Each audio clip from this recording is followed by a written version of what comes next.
Bratata, what's good guys? So today we have another Jordan 1. It feels like we've been getting some pretty good Jordan 1 colorways lately and nothing is gaining any traction because of the state of affairs with the shoe market at the moment.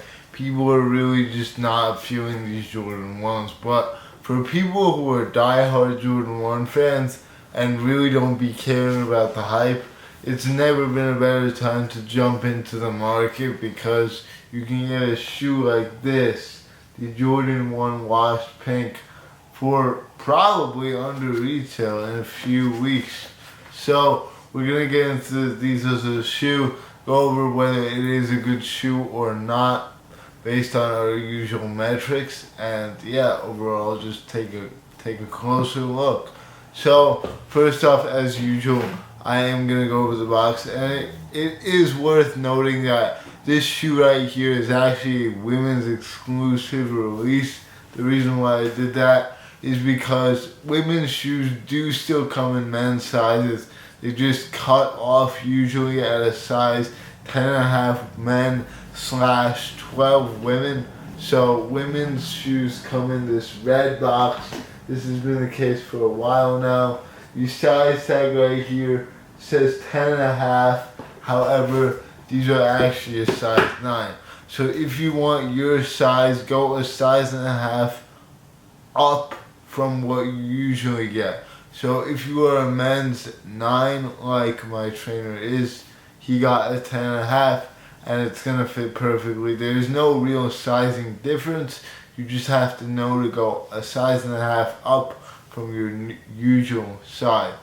So let's jump into the shoe itself, and right off the bat we can see that there is really a very pink theme with this shoe. It's a wash pink and a white mixed with a sail on the midsole, which is an interesting touch considering this other part is pretty much a pure white. But if you guys want to know what shoe this shoe is similar to, the turbo green Jordan 1s are pretty similar to this shoe, and I find that to be pretty interesting because that shoe is worth a check now. But also that was during a different time where shoes had way more capability of going up, so I really don't see these following suit, but you never know. On the lateral side, pretty much just a regular suede Jordan 1. You got the pink swoosh, pink heel, the white wings logo right here, which is a very popping and satisfying touch. And then the white right here, as well as more pink on the toe area.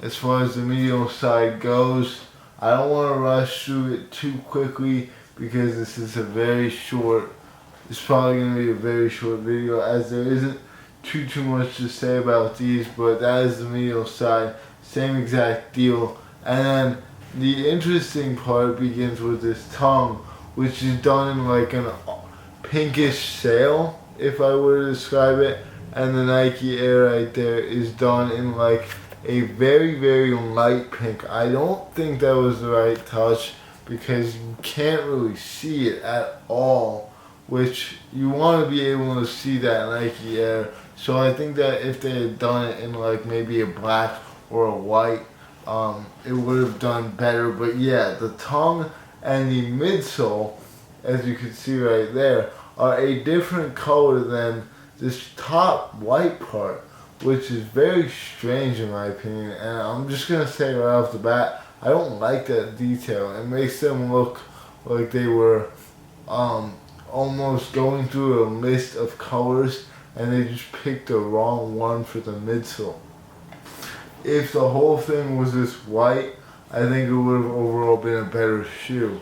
But on the outsole we got a salmon pink vibe, no problem there. And you also have a spare pair of pink laces inside right there, in that little plastic or I guess wooden container or whatever you want to call it. The ankle area is not a regular nylon, it's like a very padded, cushioned material that women's Jordans usually do have. And let's jump over to the other shoe real quick. There is a little bit of a difference with the right shoe, which is that it does come with this Nike Air hang tag, which is always a cool touch. There's no reason why one wouldn't like that detail. And then on the back heel, you just got the all pink and white, and same deal all throughout the shoe. So as far as quality and the craftsmanship on this pair goes, I have to say I don't see one single imperfection. There probably wasn't too many pairs of these, even though they were easy to get, I believe. But not a lot of demand, so not a lot of pairs, as is Nike's usual policy. And that makes for a pretty well kept shoe. I mean, I don't see any errors. The quality on these, when I first got them, the paper was still in the shoe, so I kind of like didn't realize that they're actually really soft.